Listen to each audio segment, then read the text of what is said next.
Assalomu alaykum o'rtoqlar. Bugun men o'rtog'im Said bilan birga qatga edi. Assalomu alaykum o'rtoqlar. Bugun men o'rtog'im Said bilan birga O'zbekiston elchixonasiga ketamiz. Bayram bor. Bayram deb sal voqma qo'yardim, shunchaki tadbir bor.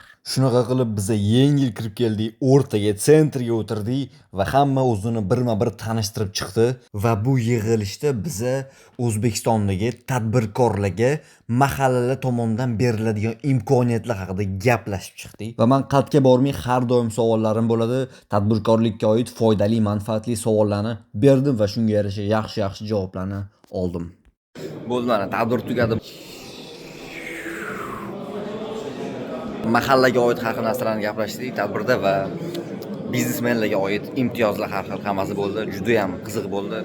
Yengillikda qo'yiladi, xudo xolasa ko'rsatib boramiz. Mana shu videoda ko'rasizlar. Tadbir tugagandan keyin bizani ism sharifimizni yozib olishdi. Agar yana tadbirlar bo'ladigan bo'lsa, bizani elchixonaga chaqirishar ekan. Undan tashqari biz yangi bolalar bilan ko'p tanishlar orttirdik va albatta esdalikka rasmga tushib oldik. Va bu yerda mana o'rtog'im mana Usmonjon, agar kanalimni anchadan beri ko'rsanglar taniysizlar, u ham Instagramda o'zini blogini yuritadi. Germaniya haqida bemalol o'tib ko'rsanglar bo'ladi. Bo'ldi, tadbirimiz tugadi. Hamma chiqib ketdi, gaplashib oldik. Atrofda bolalar bilan tanishdik. Va anta choy ichib oldik. Yaxshi bo'ldi, qiziqarli bo'ldi, eng muhimi foydali bo'ldi. Keyin esa biz bolalar bilan Berlindagi Einstein kafega bordik va men umrimda birinchi marta yaponskiy yashil choyga matchani ichib ko'rdim va to'g'risi menga unchalik yoqmadi. Keyin esa biz bolalar bilan xayrlashib uyga ketmoqchi edik. Magazinga kirishimiz kerakligi esimizga tushib qoldi va magazinga kirib, undan keyin boshqa magazinlarga chalg'ib qolib ketib qoldik.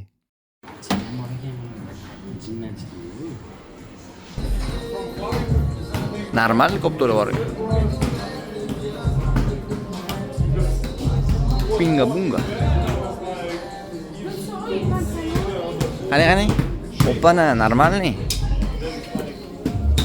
Va shunaqa qilib shahar aylanib magazinlarga kirib uyimizga yetib oldik. Aytgancha biz haqimizda televizordan gapirib chiqishdi.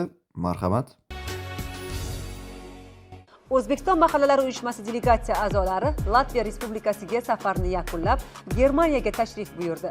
Berlin shahridagi O'zbekiston Respublikasi elchixonasida vatandoshlar bilan ochiq muloqot o'tkazildi. Uchrashuvda 40 nafarga yaqin vatandoshlarimiz va talabalar ishtirok etishdi.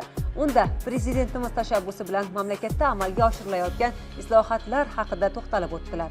Shuningdek, mahalla tizimida bo'layotgan o'zgarishlar haqida ham ma'lumot berildi. Uyushma delegatsiyasi Germaniyadagi tashrif doirasida Mesenat xalqaro fondi vakillari bilan uchrashuv o'tkazdi.